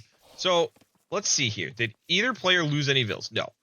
QWERTY is far ahead in res collected because QWERTY has pulled boars and Justinian has had trouble finding the boars. Oh, and Justinian was blocking this boar so it doesn't kill this Vil, and the boar went back. Yeah, so Justinian is playing. First place is 120, I believe, for this, or 130, 120. 120, and second place is $55. So whoever wins here gets 120, and whoever loses gets 55. So decent. Okay. Yeah, a lot of idle time for Justinian. I think all of that blocking over here with the horse made it so that he was unable to manage his eco back here. And oh my, I just realized, guys, Justinian built the mill and didn't build the lumber camp and didn't have the wood and had to long distance the wood back to the TC. That's disgusting. That is so bad. I've actually had to do this before, and it's horrific. It just screws up your build so bad. And yeah, QWERTY's ahead by 3 Vils because of these, particularly because of these last few minutes of mistakes from Justinian. QWERTY playing excellent, and Justinian making some very, very bad mistakes here early in this game. And I think that yeah, QWERTY's played this one really, really well. After the last 3 games, Justin is not doing so well. Yeah, I mean, Justinian, who played 3 banger games prior to this one, is struggling in this 4th game. Certainly struggling. And QWERTY doing a great job, in spite of not having the Hunnic horse, still having a decent amount of goats, and QWERTY hiding the barracks. So obviously Justinian's going to be searching for military buildings to see what his opponent's doing with the Hunnic horse, or at least very likely to do that. If you're QWERTY, you're aware of this. And QWERTY does something interesting. Builds the barracks far away from where Justinian might find it, or probably will find it, right? I like that. I like that, like, sneak barracks.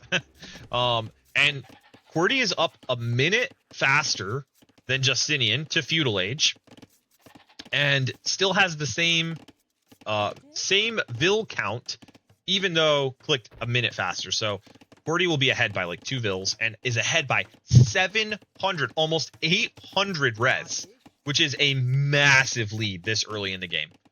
Let's see. Justinian has not found this gold and has not found this barracks. And I think Justinian is doing exactly what I said, looking for military buildings. Looking for military buildings. And QWERTY says, no, it was just I had too many Vils on gold. Well, listen, I was giving you the benefit of the doubt, saying that you did something masterful. You can just, like, you know, not say anything and look good. All right. No, but I understand. You're like, I had too much on gold and needed to build something with these Vils. So QWERTY's going to opt to go blacksmith and stable, and I think we're going to see a click up.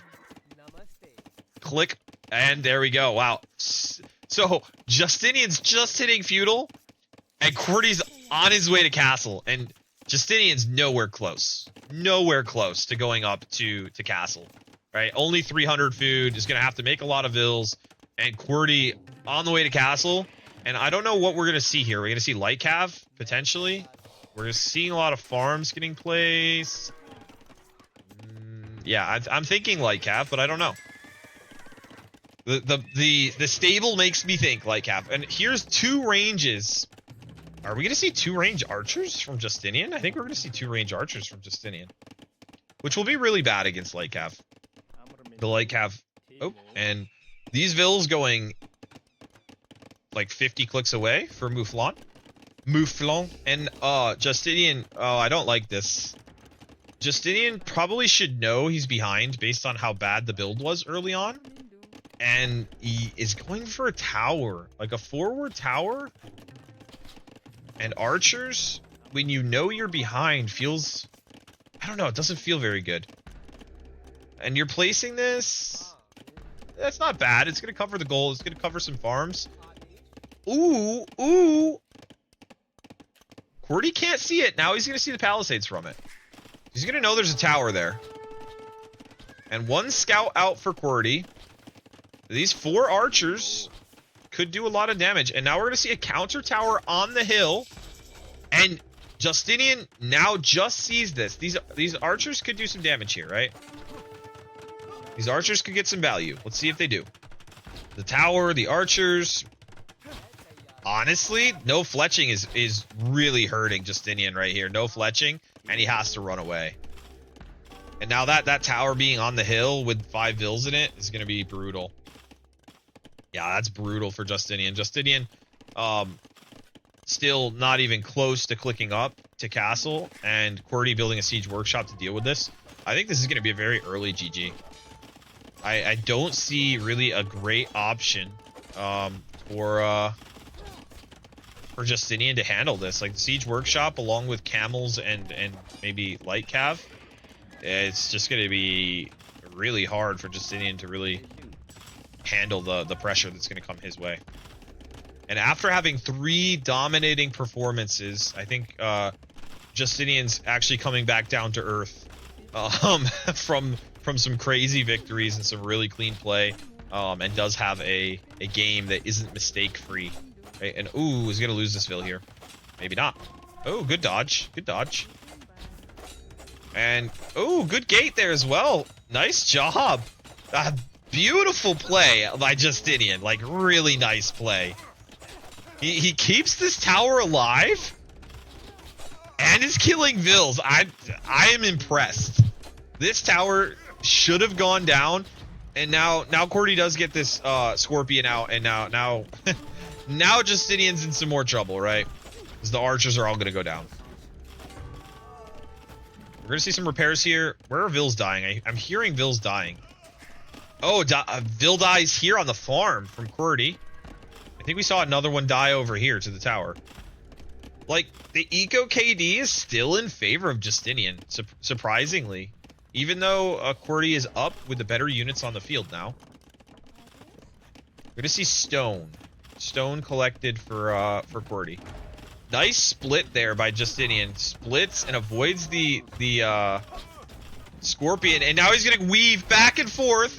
Oh, but he eats that shot. We're gonna see a little bit of weaving, shooting. Now he's gonna close in, gets close enough, and kills the Scorpion. And he's gonna kill the tower. Amazing micro. Justinian just putting on a show with these archers, and uh-oh. Oh man! As I say that, QWERTY drops the rocks right on top of the archers. that was rough. Oh man. I don't know, 5 archers I think went down in that shot, but still. Oh, and QWERTY finds some Vils out here and gets some value. Little Trash Bucket. For those of you that don't know, Little Trash Bucket is my little brother. But apparently he didn't get the memo. The redeem blurps do not work during casts because they're very distracting, and very difficult for me to. Oh, we're gonna stop that for a second, and boom, Justinian with some crazy value from these archers. He's denying the TC. Denying the TC. So many Vils go down now, and the shot misses, and more Vils go down. Justinian absolutely slaughtering an entire good attack round from QWERTY there, but oh my, these archers got value, and the archers kill a mangonel on this side. Justinian microing 2 groups of archers at the same time, killing Vils on this side, killing a mangonel on this side. 34 to 24 Vil lead for Justinian. Justinian's still not close to clicking up, but oh my, he's making a game out of this horrific start. He had such a tough start, and now he's 500 res ahead in the res collected. A game that I thought was over a few minutes ago, and Justinian now it seems to be in the lead. And then Otter says, but why? It's not distracting if you play or what?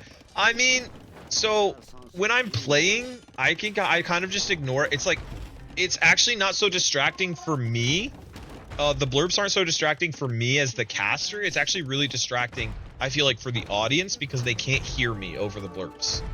So it's hard for them to hear what's going on and hear the commentary. That's actually like my main thought process is I want you guys to be able to hear what's going on.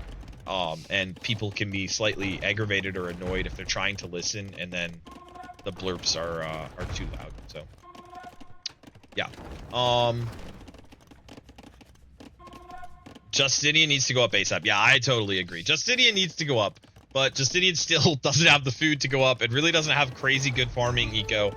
A lot of mangonels now for QWERTY. Now, there's still a decent amount of archers out and about for QWERTY. Or, sorry, for Justinian. But QWERTY is going to be able to knock down these ranges, and there's really nothing Justinian can do about it. And there's this random camel that's been annoying Justinian here in the back. And the other thing is QWERTY is getting stone. And oh, are we gonna see another Vil go down here? No. QWERTY's paying attention. QWERTY's paying close attention. And oh, but these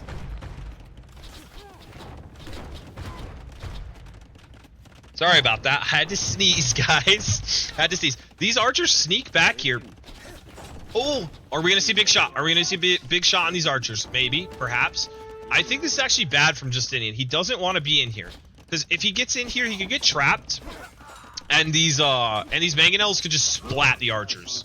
So I think if you're Justinian, get these out while you can. I think QWERTY's going to be happy to, like, build the gate. And oh no, Justinian.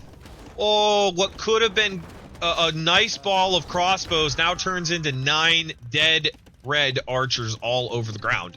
And we still have 6 archers here, and Justinian is up the castle. He's building scouts. QWERTY is still 4 Vils behind and 1.5k res behind.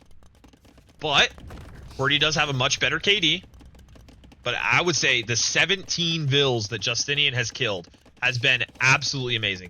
Should blue just push base now? Yeah. If you're QWERTY, this is actually the time to kill these buildings or even kill the TC. But there's actually nothing to defend these mangonels, and Justinian might kill the mangonels with the scouts. And Justinian's gonna kill them. Both these mangonels? Okay, he gets one and then gets out of there. Now, I will say, while that was happening, Justinian did lose a group of archers, so not great. Not great, but still, a mangonel is like 300 res. It's insane. So killing a mangonel is huge. I think the mangonel is actually worth more than the 5 archers. I'd have to do the math, but it's got to be pretty close. Maybe it's not that close. Maybe 4 archers. But like, Castle Age is in. Bloodlines is coming in. Padded Archer Armor's coming in. I think we're still going to see. We're going to see some like Scout, Cav Archer play. And these scouts are coming forward. They're killing the mangonels again. I think we're going to see a castle, though.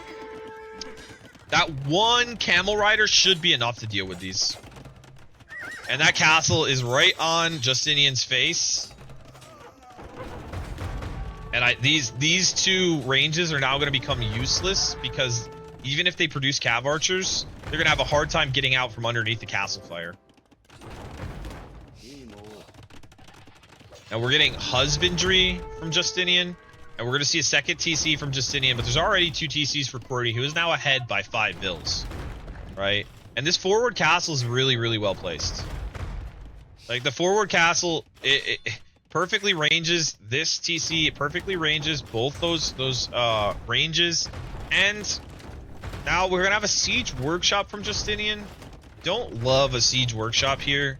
I think a knight or 2, but I guess the camels are out, so maybe not. Not enough cav archers yet, and these camels will be able to clean these cav archers up. Like, 3 cav archers don't have the firepower. They don't have the DPS to deal with camels. They're gonna annoy these Vils, though. And if QWERTY sees this, he can hop into TC. I think QWERTY's in a pretty solid position right now with a castle forward, 3 TCs behind, camels coming out now, and mangonels. But we've seen Justinian work miracles with his micro, so I don't want to speak too fast. And oh, there's 1 mangonel down for QWERTY. Will we see any more? Justinian needs to be careful not to run into the castle fire. And now QWERTY kind of coming in here with these camels, and Justinian has to micro the cav archers and the mangonel forward. QWERTY playing very safe and secure, and I think this is good. You know you're up. QWERTY knows he's ahead. The score says he's ahead, and he should know that his opponent is not on that many TCs. He can see that he killed one TC. He doesn't know where the other TC is. But he should know that he's got a decent lead over his opponent. There's nothing wrong when you know you're down 3-0 with taking a game that you're ahead and playing very safe and cautious to secure the win. And I think that's exactly what QWERTY is doing here. QWERTY wants to make sure that he can get one on the board and go into next game knowing that he was able to secure a solid victory against a formidable opponent. Right? This is the finals. You want to make sure that you can take home a win at this point. So Justinian getting harassed by Gulam, by some camels. I will say, oh, Justinian's going to run through the castle fire and might run through some mangonel fire. No. Justinian avoids the mangonels, avoids the castle fire, comes home, and is going to protect these mangonels with these, with the cav archers, and the GG is called. The GG is called. Justinian realizes his position. He knows that the opponent is way ahead and is indeed 20 vills ahead, and calls the GG. And I think if you're in Justinian's shoes at this point, I think that you can justify that. Fun fact, you almost GG'd during the archer pressure. I'm sure you're glad now that you didn't. I'm sure you're very glad now that you didn't GG during the archer pressure. Let me get rid of this. And let's go to game 5. Okay, 1-3. We got a series on our hands. Okay, get out of this. Give me 1 second, guys, and I'll open up game 5. Maybe reverse sweep incoming? Question mark. Game 5. Here we go. Game 5, and it's on classic map for this tournament. Migration. Here we go. I'm going to change Justinian back to red so that for continuity, for continuity's sake. And Justinian is playing as Bengalis in the red, and QWERTY is playing as Italians in the blue. And I love this map gen. If you're QWERTY, this is actually incredible. You have a pond in the back with a deep fish and 2 short fish. You could viably build like 3 docks back here and fish boom. Be pretty crazy. Actually, I think you could only get 2 in here because of how it's shaped. I think you could only do 2, but still, that'd be pretty insane. And you're Italian, so you can build them cheaper. Anyway, I don't know if he knows about that. You can't see it yet, but we'll see. Maybe it will happen. You can't do the same if you're Justinian, but you know, it is what it is. But this map gen's pretty cool because you have the mainland directly in between. Sometimes the map gens are a little weird, and you might have like one where the player spawns here and your opponent spawns here, and you're pretty close to each other. But this one is all the way around the mainland to be able to get to the opponent's island or small patch of land, homeland, I don't know, whatever you want to call it. So I like it. I like it. And if you're QWERTY, I think you've got a really nice, nice secure place where you could boom back here if you wanted. But yeah, and it's also a very solid chunk of land. Sometimes you get smaller, like migration mainlands, but this one seems really big. Like there's a lot of res on it, and it's a thick boy. It's a thick boy. Okay, so you have Rusi Mira says, I have a question. What do you think is the reason there aren't any American players in the top 15 worldwide, although the US has, to my knowledge, the biggest player base?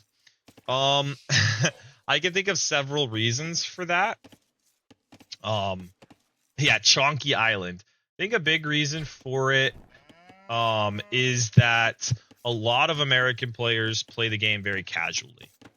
They don't play the game in a very dedicated way. It's more so just for fun.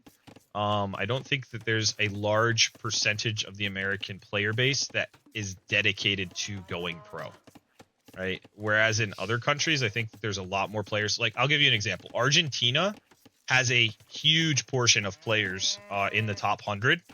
And I think that they do a lot of like training of players that want to make it far.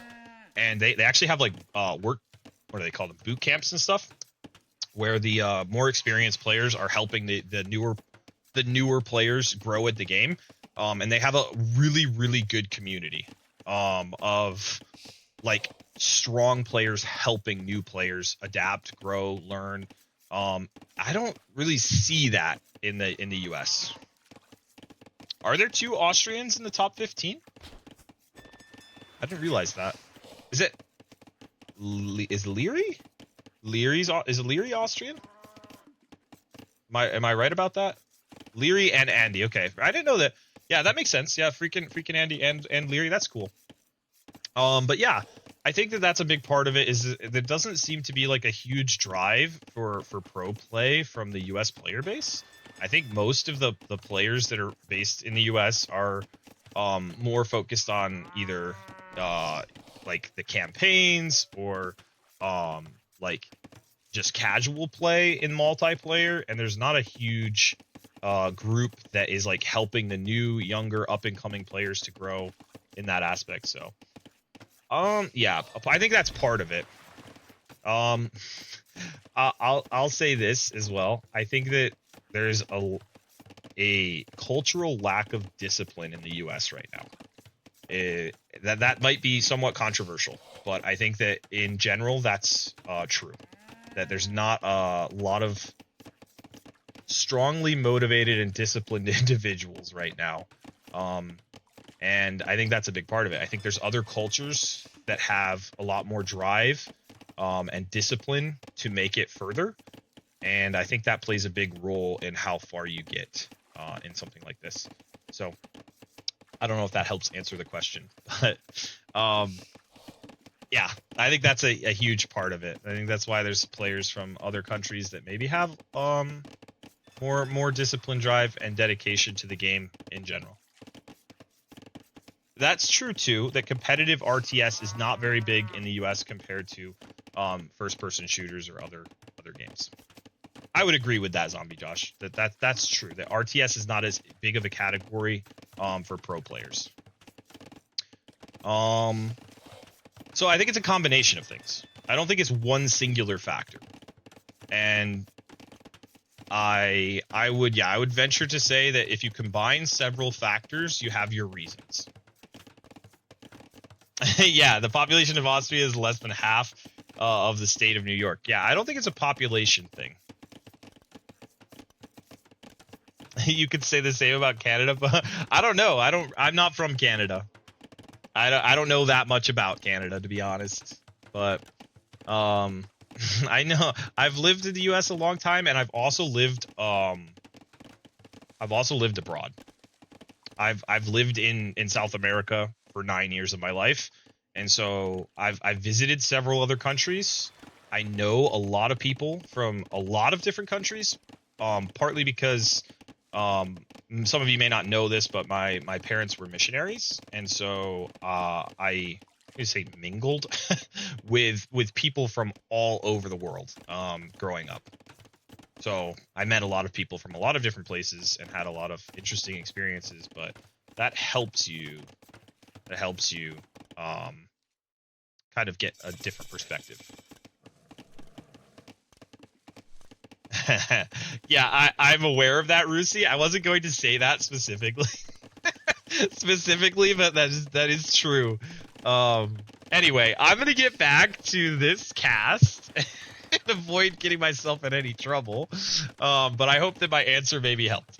Yeah. So, QWERTY, we're not gonna speed it up at all because I was able to take Dark Age to answer a question. QWERTY is on 2 docks with 8 fishing ships, 27 vills, just a slight more idle time than the opponent. I do think that QWERTY does see this, by the way, back here. And then on the opposite side, Justinian is on 3 docks with 13 fishing ships. This is insanity. Like, this is insanity. Both players going ultra greed. All right, like this is ultra greed. 13 is way too many fishing ships to allow. If you're QWERTY, like you've got to punish this. But QWERTY also went for 8, which is that's more reasonable. All right, that's more reasonable. Third dot going up for QWERTY. QWERTY on the way up will be up in 1 minute and 20 seconds, and Justinian also on the way up will be up in 1 minute and 50 seconds. Not a huge difference in their up times, but like look at this. Justinian is at 44 eco units, 9 ahead of QWERTY. And like the vast majority is just a crazy amount of fishing ships. And also you get 2 vills when you get up to the next stage. So that helps Justinian, right? I've seen Bengalis played on this map so many times over the course of this tournament, and I'm just gonna say it. Bengalis dominates on this map. They're insane. Like going Ratha Monk is just so crazy good. And then on top of that, their fishing ships are I shouldn't say their fishing ships. Their ships regenning HP is crazy powerful. I think a lot of people sleep on that one. A lot of people don't realize that it's such a big such a big deal. And then like well, this isn't good. He's taking shorefish with like 8 fishing ships right now. But like Bengalis is really good on land and on water. And I think that the Italians are really strong here, but I think maybe we'll have a hard time on land. Potentially. Especially early on. I think as the game gets later, having bombard cannon with Italians is really strong. And then you also have the really good hand cannons and Genoese crossbows. So you definitely have good answers on land in the late game. Then QWERTY trailing behind by 1k res, and like that's just because Justinian just massed so many fishing ships. It's crazy. I can't believe this didn't get punished. I'm almost shocked that this didn't get punished. And maybe QWERTY will punish it, right? Maybe QWERTY's gonna go forward and punish this now, but I mean Justinian has a lot of navy and it's gonna be upgraded. I don't think this can punish it. Justinian with a TC coming down in the middle, and QWERTY's not on the mainland yet. I think that QWERTY needs to get to the mainland because what I have seen consistently from the Bengali player is they often will roam around with monks, add outposts, and dominate the mainland, and it's really hard to land and establish yourself if there's like monks in siege ready to kill you. So I think for QWERTY's sake, getting a transport out now would be solid. QWERTY opting to go war galley, and Justinian opting to go war galley with fire ship, and I like the fire ship war galley combo better, especially because these Bengali fire ships will just regen their health. They're gonna look at this. The weak ones are just gonna run away, and they're just gonna regen. Hey, it's so strong, and I think people sleep on it. I think all the time people are thinking, you know, Bengali's not that great on water, but they're really good. Yeah, I think that's right. It's too late to punish the greed. The greed made it through. Sometimes greed pays off. Hate to say that out loud, but in this game, sometimes it's true. Like, greed shouldn't pay off, but if he didn't make it pay. Now, another dock going down for Justinian, who will have 4 docks. And I think he's just adding this one so his fish can continue to work efficiently. And, like, Justinian is 1k res ahead. QWERTY's still on 1 TC. And Justinian's 16 eco units ahead. And the Navy's not really that close. Like, I don't think that QWERTY is, like, has a lot more army numbers. They're even in army numbers. But somehow Justinian has been able to keep up with the Navy, and at the same time, he's got all kinds of fish working away. Now, they're all on shore fish currently. He needs to move them back over to the deep fish. But, like, this is a really solid Navy, and it's not going to be easy for QWERTY to press in and get the fish kills. There is a transport out for QWERTY now. QWERTY could make it to the mainland. University going up now for Justinian. QWERTY's Navy getting some value here. QWERTY's Navy doing a good job getting some value. 7 to 4 KD for QWERTY's Navy. There's still fire ships mixed in here, and those fire ships can continue to push this Navy away. And if Justinian micros these fire ships back, he can even save them for later. Right? And that's so strong, having that as an option. But the smaller Navy is continually pushing back the larger Navy simply because of the added in fire ships. Right? And these fishing ships continue to get great value. Now the monastery is up. The monks are going to come out for Justinian. And QWERTY throwing down an outpost as soon as he hits the mainland. And both players have enough for a castle. And this is what I'm talking about, guys. This is exactly what I'm talking about. Rotha Monk is going to be on the mainland, and it's going to be really, really strong.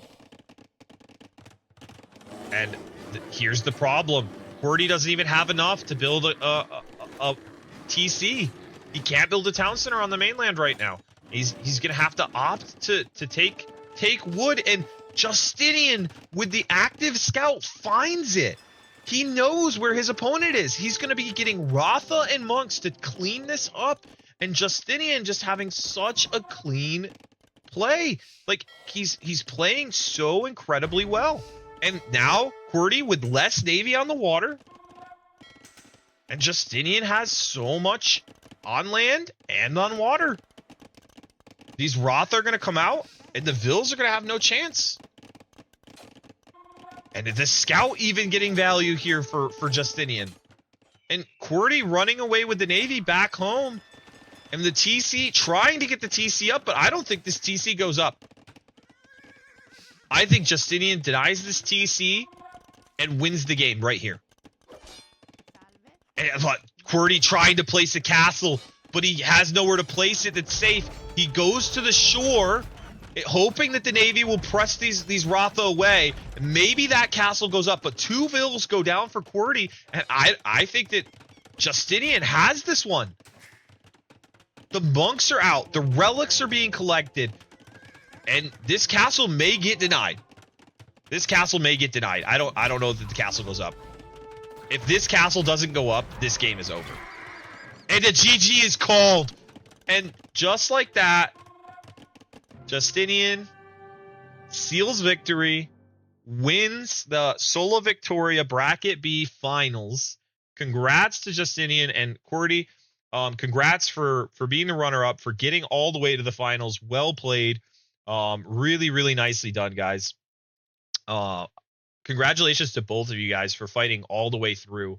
I'll actually pull up the bracket real quick so you guys can see. I didn't want to show you the brackets before because there was a final result for Bracket B in, and I didn't want anyone to accidentally get spoiled. But now that we're done, I can show you guys. Give me a second to get you to that screen. Boom, you're on that screen. So this is Bracket B. And if you look at this, QWERTY and Justinian were 4th and 3rd seed. They had to go through some tough opponents.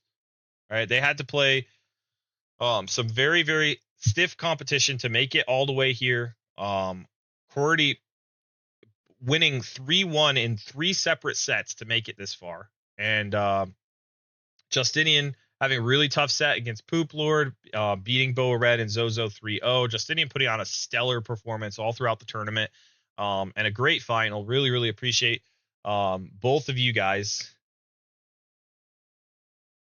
QwertyElmer says, I wish I could have played a closer series. I don't think I got enough sleep. Yeah, that's rough. I know that's true for me.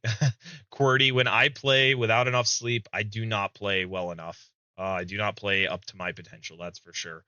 And yeah, QWERTY, I'm very happy to have hosted this. It's been my pleasure to be able to cast a lot of these games, and hopefully it's been really, really fun for everybody involved. Hope you guys have all enjoyed it thoroughly. I have one more set to cast before the tournament is finally concluded. Boa Red says he lost 2 games out of 15. Statistically is not likely. Well, I will just say Justinian has played a fantastic, fantastic sets. He's done really good. I don't know that I've casted. I'm trying to think if I've cast any of his other sets. I think I might have casted yours, Boa Red.